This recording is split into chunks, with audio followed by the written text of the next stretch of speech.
Open the spigot to the strategic oil reserve? Joining us now, former oil executive and now Congressman from Texas, Bill Flores, who serves on the two committees that looked into our oil policy today. Let's start with an easy one, because I don't think there's overwhelming demand for this. But what about our strategic preserves? Is there any serious call to open them up and release that oil onto the market?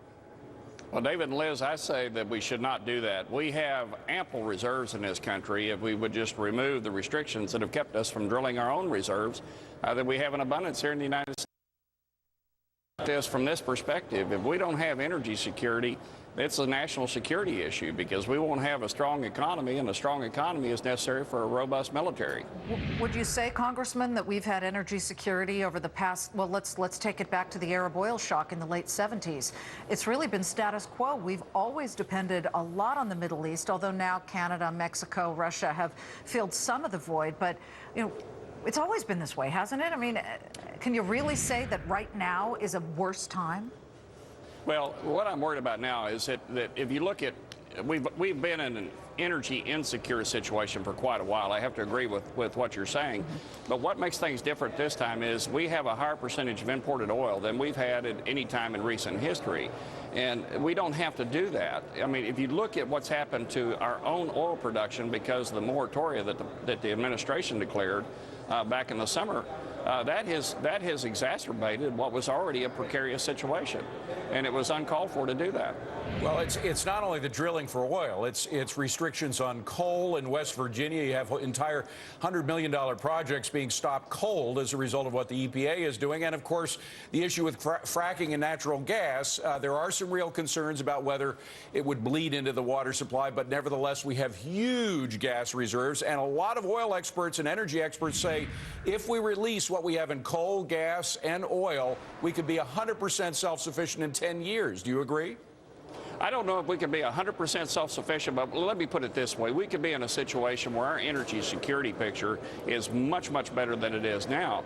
We'd also have a lot stronger economy, because we would be employing hundreds of thousands of people in our domestic energy business, and we would also do a lot toward curing our fiscal situation. Don't forget, the oil and gas industry and the extraction industries pay huge royalties when they lease public lands, including offshore areas, when they pay royalties.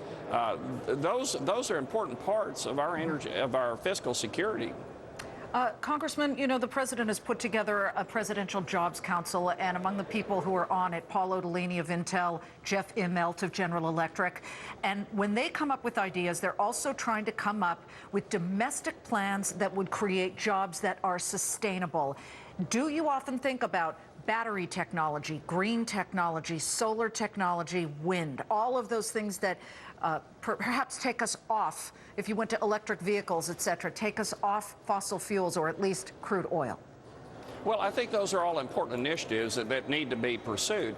Let me tell you from personal experience, my wife and I have the largest solar production facility in Brazos County, Texas, but it will never pay out. It is not an economically viable project. I did it because I could afford to, and because I felt like it was the right thing to do.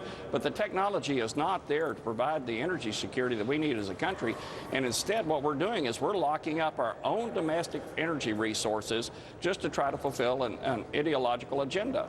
And it's a wrong thing to do for our economy. It's the wrong thing to do the American people. What about ethanol? We're spending a lot of money on ethanol. There's no real hard evidence that it is paying off for us. In fact, there seems to be some evidence to the other side. But you have both Democrats and Republicans, like Charles Grassley, lobbying in favor of continued ethanol subsidies. What do you think of that? Well, I have to say, this is one time when I agree with Al Gore, and that's a first for me. Even Al Gore says that ethanol today is not a cost-effective fuel. It's not a good solution. I heard one constituent in town hall meetings last week refer to it as burning our food, and I never thought about it that way, but he is exactly on point when he says that.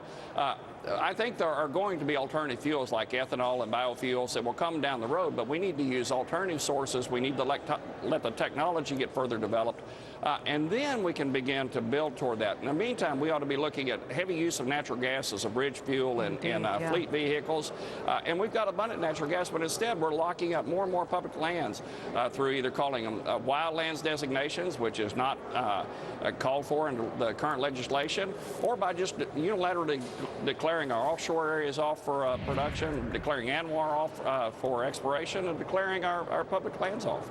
Congressman Bill Flores, thanks so much for joining us with your perspective. We appreciate it.